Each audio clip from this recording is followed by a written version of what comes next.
मोदी जी का भी आभारी हूं जिन्होंने खुले मन से युवाओं की बात को सुना भी और जो 2024 में बिल लाया था उसमें व्यापक सुधार करने के लिए उचित कदम भी उठाए हैं। इसके लिए मैं उनका बहुत बहुत आभार प्रकट करता हूं, धन्यवाद करता हूं। 2014 से 2026 तक आप देखिए, लंबा समय हर बार प्रधानमंत्री मोदी जी युवाओं से संवाद करते रहे, सीधा संवाद किया है।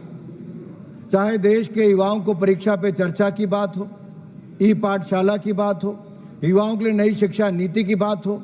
मेरे से पूर्व मेरे दो साथी सांसदों ने, बांसुरी स्वराज जी और तेजस्वी सूर्या जी ने बहुत शानदार ढंग से पूरी बात को रखा। मैं दोनों को बहुत बधाई भी देता हूं।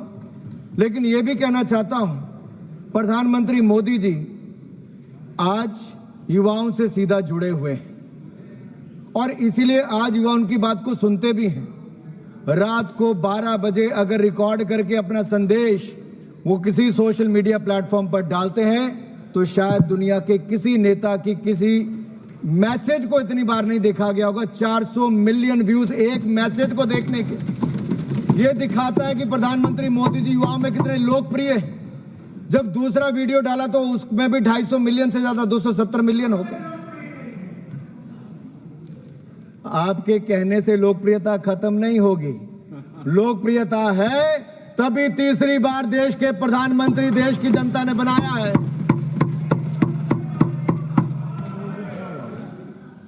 और अध्यक्ष जी, सवाल यह खड़ा होता है कि आज हम सब लोग इस बात पे चर्चा क्यों कर रहे हैं? क्योंकि परीक्षा में धांधली, पेपर लीक ये किसी आतंकवाद और माओवाद से कम खतरनाक नहीं है, क्योंकि इसका सबसे पहला शिकार हमारा युवा होता है। और अपने देश के युवाओं से मैं कहना चाहता हूं, इस पेपर लीक की बीमारी का इलाज भी हम करेंगे, मुकम्मल करेंगे, क्योंकि हर मर्ज की दवा हमें मोदी सरकार में ही मिली है और इसमें भी हम इसका निवारण करने जा रहे हैं, इलाज करने जा रहे हैं। आप देखिए, इस देश में आतंकवाद और नक्सलवाद ने दशकों तक हमें बहुत जुल्म दिए, बहुत जख्म दिए और इन गहरे जख्मों से निजात दिलाने का काम भी मोदी सरकार ने किया। आतंकवाद और नक्सलवाद को जड़ से हमने ही खत्म किया है और पेपर लीक्स की समस्या को भी जड़ से खत्म करने का काम करेंगे। और इसीलिए आज जब हम सब इकट्ठे हुए हैं तो देश के युवाओं को मैं कहना चाहता हूं, ये देश के युवाओं के भविष्य की बात है। हमारी सरकार युवाओं के साथ है और युवा और मोदी सरकार ने मिलकर तय किया है, एक प्लेटफॉर्म पर खड़े होकर तय किया है कि एक ऐसा कानून लाएंगे जो आतंकवाद के खिलाफ बने कानून से भी ज्यादा सख्त होगा और दोषियों को कड़ी कार्रवाई करने पे भी काम आएगा। और आज का ये कानून आप देखिए, जो 2024 में हम लाए थे उसमें संशोधन करने के लिए लाए। अभी वेणुगोपाल जी कह रहे थे, पहले प्रियंका जी ने कहा कि कानून में बदलाव क्यों करने वाले हो। हम सिस्टम को और फुल प्रूफ करना चाहते हैं। हमारे युवाओं के भविष्य के साथ ना कोई खेले, उसके लिए सिस्टम बनाना चाहते हैं। तारीख पे तारीख, डिले पर डिले ये ना हो। जान से लेकर जुडिशियल सिस्टम को समयबद्ध तरीके से काम करने के लिए हम ये नया सिस्टम बनाने जा रहे हैं। लेकिन आप तो समय पर चर्चा करने के लिए तैयार नहीं थे, हाउस चलने नहीं दे रहे थे। राहुल गांधी जी को लगा देश के युवाओं ने उनको पूछा नहीं, ना अखिलेश जी को पूछा, ना किसी पॉलिटिकल पार्टी को पूछा, तो अब करें क्या? तो उन्होंने वो किया जो किसी नेता प्रतिपक्ष को नहीं करना चाहिए। वो प्रधानमंत्री निवास के बाहर जाकर लेट गए। अरे राहुल जी, आपकी तड़प जलन मैं समझ सकता हूं, प्रधानमंत्री निवास के अंदर आपको जाने का मौका नहीं मिल पा रहा लेकिन बाहर ही लेटने का मौका ले लिया आपने। आपको कभी मौका अंदर जाने का नहीं मिलने वाला है।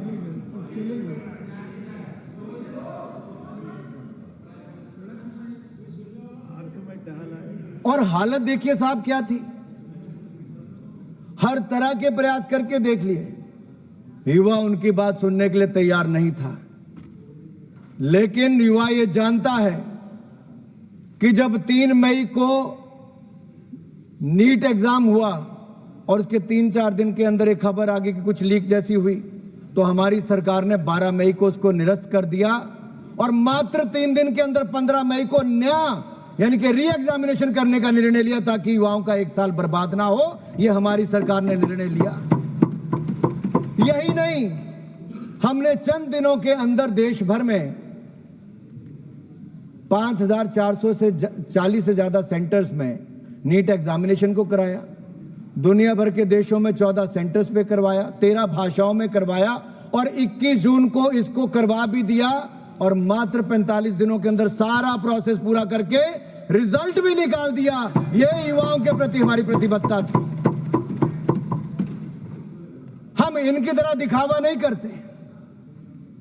मोदी जी ने युवाओं के हित में हर कदम उठाया, आगे भी उठाएंगे। हमारे खिलाड़ी अगर देश के लिए खेलने के लिए किसी देश में दूसरे देश में जा रहे हो तो देश के प्रधानमंत्री उनसे संवाद भी करते हैं, आने के बाद उनका अभिनंदन स्वागत भी करते हैं। आज से पहले किसी प्रधानमंत्री ने नहीं किया। इनके समय 800 करोड़ रुपए का मात्र बजट था खेलों के लिए, हमारे समय 4000 करोड़ का बजट हो गया। इनके समय मात्र 65,000 करोड़ का शिक्षा का बजट था, आज उससे दुगने से ज्यादा 1,40,000 करोड़ का बजट हमने करके दिया। प्रियंका जी, आपके उत्तर दूंगा मैं इसके बाद। किस तरह से कितनी भोली सी शक्ल बना के गुमराह करती, मंद मंद मुस्कुराती हैं, स्पीकर साहब को भी मुस्कुराने के लिए बोलती हैं, गंभीर विषय पर भी अपने पुराने जो इनकी सरकार के कुकर्म थे, जो खराब काम थे, उनको ऐसा पर्दा डालने का प्रयास करते हैं। लेकिन सर, मुझे दुख इस बात का है क्योंकि देश के एक बहुत बड़े वैज्ञानिक, एक बहुत बड़े प्रोफेसर, आईआईटी मद्रास के प्रोफेसर वी कामाकोटी जी के बारे में उन्होंने जो टिप्पणी की। कौन है प्रोफेसर वी कामाकोटी जी? हमारे फॉर्मर चेयरमैन है आर्टिफिशियल इंटेलिजेंस टास्क फोर्स के।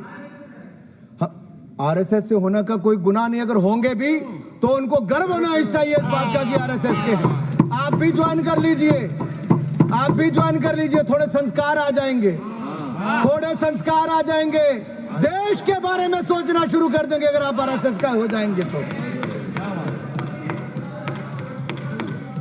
आईआईटी मद्रास की फैकल्टी थे 2001 से 2022 तक।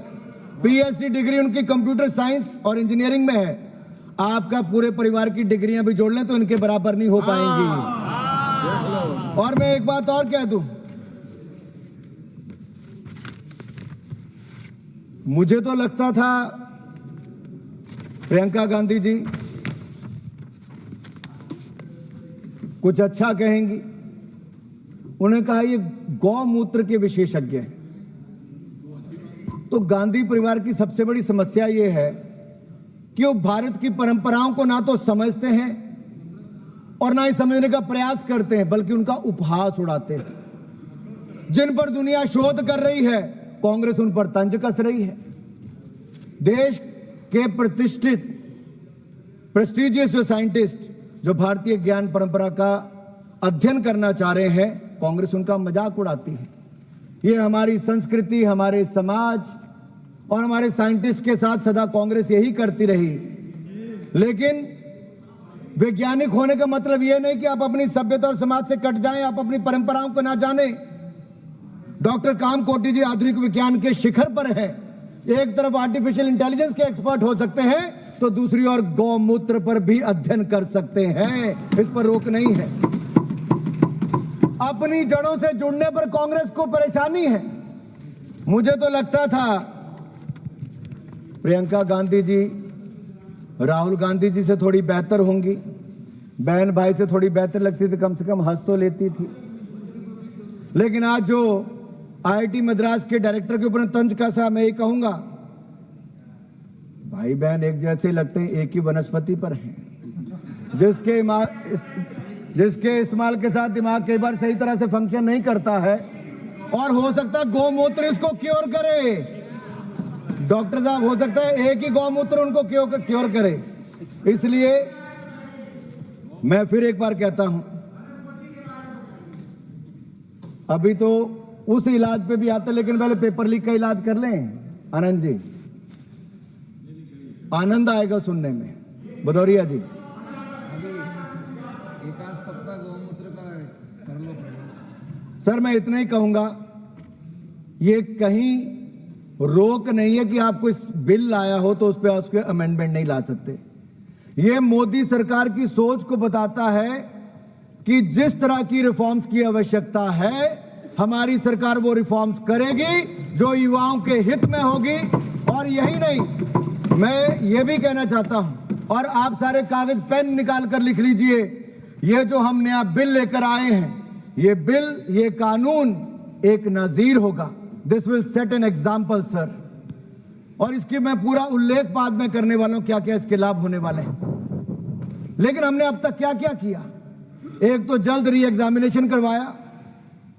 प्रियंका जी कह रही थी फेस रिकॉग्निशन, अरे फेस रिकॉग्निशन छोड़िए, हमारी सरकार ने 13 के 13 लोग जो पेपर लीक में शामिल थे उनकी गिरफ्तारी करवा दी, जेल में सड़ रहे हैं, और उनके खिलाफ फास्ट ट्रैक कोर्ट्स में आज कार्रवाई हो रही है। यही नहीं, नया बिल लेकर हम आ गए हैं और हमने हाई पावर टास्क फोर्स भी बना दी नंदन नीलकनी जी की अध्यक्षता में, जो एग्जाम रिफॉर्म्स करेगी और देश के युवाओं को बेहतर भविष्य बनाने का काम करेगी। मैं इतना ही कहूंगा, जहां तक कांग्रेस ने भी और प्रदर्शन करने वालों में से भी एक दो लोगों ने बात कही कि प्रदर्शन में कुछ गुंडे आ गए थे, इन्होंने कहा फेस रिकॉग्निशन करनी चाहिए। मैं गृह मंत्री जी से आग्रह करता हूं, जो ऐसे लोग जो गुंडे थे, असामाजिक तत्व थे, जो उस आंदोलन को खराब करना चाहते थे, और जो संसद की इस चर्चा में मैं बड़े साफ कह रहा हूं, जो असामाजिक तत्व और गुंडे थे, उनके ऊपर कानून के रूप में कड़ी कार्रवाई होनी ही चाहिए।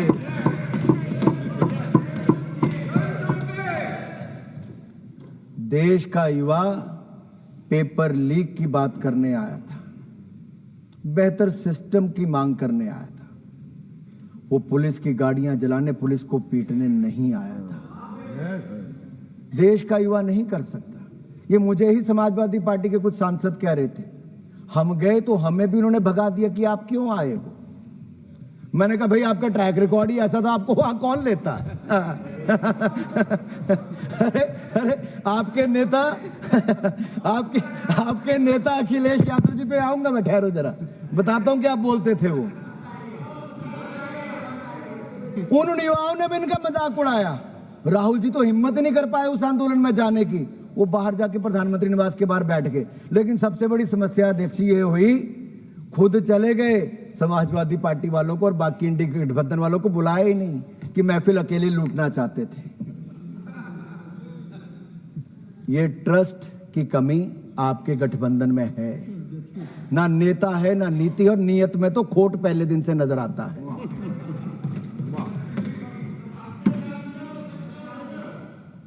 लेकिन मैं आपको विश्वास दिलाता हूं, आप जो कह रहे हैं, जो लोग पेपर लीक के अंदर कसूरवार थे, माफिया है, उनको मिट्टी में मिलाने का काम नरेंद्र मोदी की सरकार करेगी। देश के युवाओं को आश्वस्त कराना चाहता हूं। और मैं इसलिए कहता हूं सर, ट्रैक रिकॉर्ड बताता है कि क्या है। देश में पहला एंटी चीटिंग लॉ कौन लेकर आया? हमारी सरकार लेकर आई। देश में 2024 में नरेंद्र मोदी जी की सरकार लाई। आज उसमें संशोधन करने की भी ताकत किसी ने रखी तो नरेंद्र मोदी की सरकार ही कर रही है। राज्यों में भी कल्याण सिंह जी की सरकार थी, राजनाथ सिंह जी हमारे शिक्षा मंत्री थे। उस समय हमने उत्तर प्रदेश में बेहतर शिक्षा लाने के लिए राजनाथ जी ने शानदार काम किया, एंटी चीटिंग लॉ वहां पर हम लाए। लेकिन अखिलेश यादव जी और मुलायम सिंह से जब मैं पूछना चाहता हूं, जब उस समय मुलायम जी थे, क्या भाषण देते थे? अरे भाषण सुनिए अखिलेश यादव जी का, कहते नकल तो हम सब ने की होगी, थोड़ी थोड़ी नकल तो चलती है, थोड़ी थोड़ी सब कर लेंगे तो क्या हो जाएगा, हम सत्ता में आएंगे। अखिलेश जी ने कहा तो सब चीटिंग करने वालों को छोड़ देंगे, वोट डालो सपा को।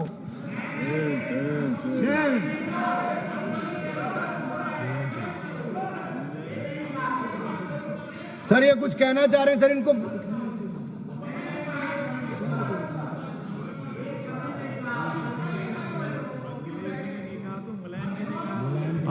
अनुराग ठाकुर जी, अनुराग ठाकुर जी, सर ये बता दे अखिलेश जी ने कहा कि मुलायम जी ने कहा, सर ये बता दे अखिलेश जी ने कहा कि मुलायम जी ने कहा ईमानदार युवाओं के साथ ये कहते हैं कि बेईमानों को आगे आने दो, चीटिंग करने वालों को आगे आने दो।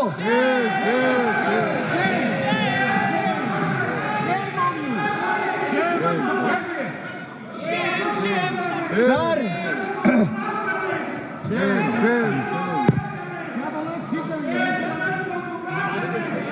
सर सर राहुल जी और अखिलेश जी के बारे में मैं इतना ही कहना चाहूंगा, खुद मियां फजीहत, दूसरों को नसीहत। और यही नहीं जिन्होंने 50-60 साल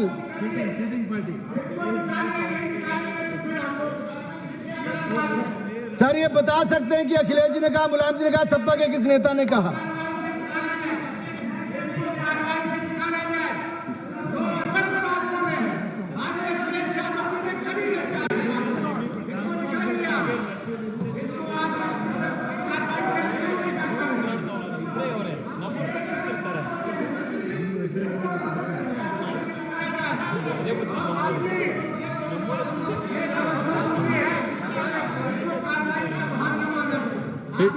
नहीं, इस बात पे हम एग्जामिन करेंगे। नहीं, हम इस बात पे हम एग्जामिन करेंगे, रिकॉर्ड देखेंगे, उसके बाद में निर्णय लेंगे। स्पीकर साहब के पास जाएंगे। नहीं, जो हमको कहना है हमने कह दिया है। आप बैठिएगा प्लीज, आप बैठिएगा। आप बोलिएगा अनुराग ठाकुर जी।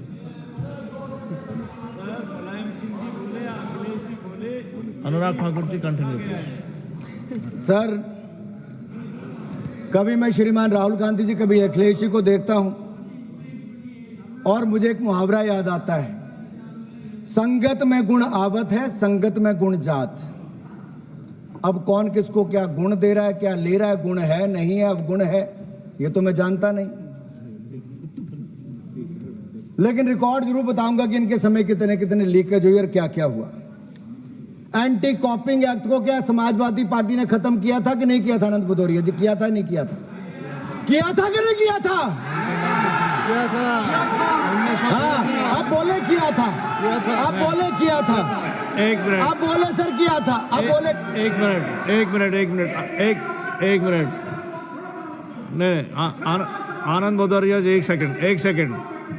अनुराग ठाकुर जी, अनुराग ठाकुर जी, माननीय अनुराग ठाकुर जी, नहीं, माननीय अनुराग ठाकुर जी, आप kindly address the chair ji, kindly address the chair ji sir. नहीं, आप बैठिएगा। Honourable chairman sir, honourable chairman sir,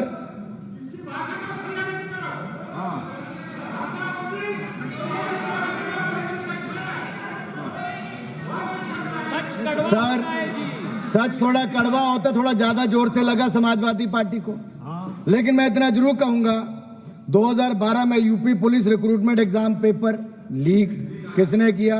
इनकी सरकार में, सपा में। 2014 CPMT एग्जाम पेपर लीक किसकी सरकार में हुआ? सपा में। 2015 UP civil services exam paper leak किसकी सरकार में हुआ? सपा में। 2015 UP TU BTech exam paper leak किसकी सरकार में हुआ? सपा में। 2016 Uttar Pradesh SSC CPO exam paper leak किस में हुआ? सपा में। 2016 government polytechnic exam paper leak किस में हुआ? सपा में। सर हर लीक के पीछे सपाई माइंड था, हर लीक के पीछे सपाई माइंड था। यूपी को नकल प्रदेश और पेपर लीक प्रदेश इनकी सरकार ने बना दिया था, समाजवादी पार्टी ने। सर यही नहीं, उत्तर प्रदेश लोक सेवा आयोग के अध्यक्ष किसको बनाया गया? डॉक्टर अनिल यादव। क्या हो गया सर? आनंद भदौरिया जी पूछ रहे क्या हो गया? क्या बताते सर, अब देश को बताना पड़ेगा क्या हो गया। सर ये हो गया कि उस आयोग में, लोक सेवा आयोग में भर्ती के लिए कम विवादों के लिए ज्यादा जाना गया, ये हो गया। खराब आंसर्स को आपने ठीक मान लिया, ये हो गया। जो लायक नहीं थे आपने उनको लायक बना दिया, ये हो गया। और लोक सेवा चयन आयोग वो यादव आयोग बना दिया गया, यादव आयोग बना दिया गया। ये गेट के बाहर लग गया सर, यादव आयोग हो गया सर। सर अब तो एसडीएम और बाकी सब जो ऐसे चुने गए सर, ये क्या तरीका सर? सर मैं ऑथेंटिकेट करता हूँ। बोलने नहीं, उनको बोलने दो सर। देखिए, एक मिनट रुकिए। यस सर, सवाल ये है, इन्होंने प्रतिभाशाली युवाओं की चिंता नहीं की, जाति विशेष को होने के ऊपर उनके ऊपर एक ऐसा धब्बा लगा। सर आज ये युवाओं की बात करते हैं, वह जाति के ऊपर बांटने का काम करते हैं। ये ईमानदार होनहार छात्रों के साथ न्याय नहीं करते रहे, उनका हक छीनने का काम अखिलेश यादव और उनकी सरकार ने किया। सर सत्ता का दुरुपयोग किया गया और सर कोर्ट ने उस चेयरमैन डॉक्टर अनिल यादव को हटाया कि नहीं हटाया? समाजवादी पार्टी इसका जवाब दे सर। हटाया गया सर उनको? आज युवाओं के हित की बात करते तब युवाओं के हित कहाँ थे तब युवाओं के हित? सर क्या ये वापस आने की बात करेंगे तो फिर नकल करवाएंगे, फिर पेपर लीक करवाएंगे, फिर लोक आयोग को एक जाति का आयोग बना कर देंगे? सर ऐसा कैसे चलेगा सर? सर ये तरीका गलत। देखिए सर एक सेकेंड, मैं जो बोल रहा हूँ आप सुनिए, मैं जो बोल रहा हूँ आप सुनिए। आप वापस जाइए, मैं आपको बता रहा हूँ। नहीं आप जाइए, मैं बता रहा हूँ, आपकी बात बता रहा हूँ, मैं आपकी बात बता रहा हूँ। वापस जाइए, आप वापस जाइए, मैं बोल रहा हूँ। आप चलिए, आपने अपनी सीट पे चलिए, मैं बोल रहा हूँ। अदरवाइज मैं आपको आंसर नहीं दे पाऊंगा। अब अपनी जगह पे चाहिए, अपने जगह पे जाइए। एक सेकेंड।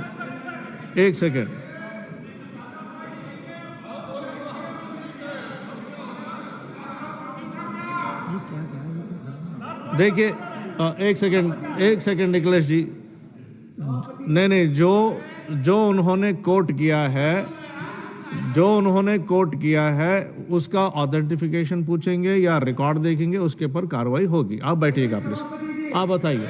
नहीं जो नो मेरा रूलिंग हो गया है। मेरा रूलिंग हो गया है। नहीं, आप जो ऑब्जेक्शन रेज किए हैं उसका रूलिंग हो गया। आप बैठिएगा प्लीज, बैठिएगा, आप बैठिएगा। निखिलेश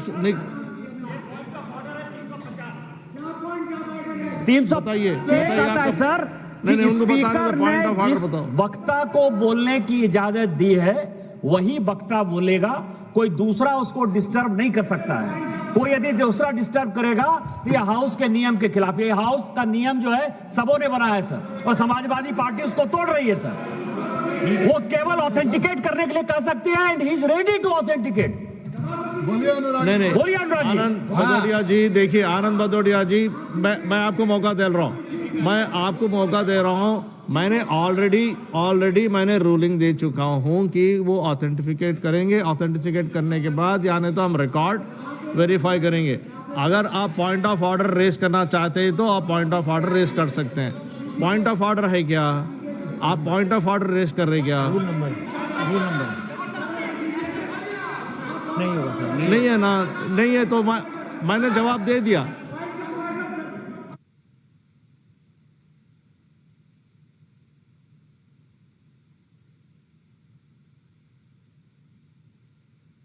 रूल नंबर बताओ। नहीं है तो ठीक है। अनुराग ठाकुर जी आप बोलिए। नहीं आप बैठिएगा प्लीज। नहीं अभी नहीं होगा। माननीय सभापति जी, ये समाजवादी पार्टी है ना, वहां पे रूल मानते थे ना यहाँ रूल बनाते हैं। ये रूल तोड़ने वालों में से बना। सर मैं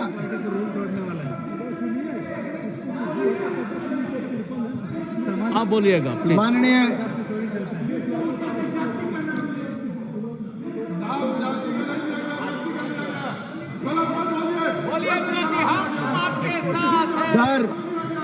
संजय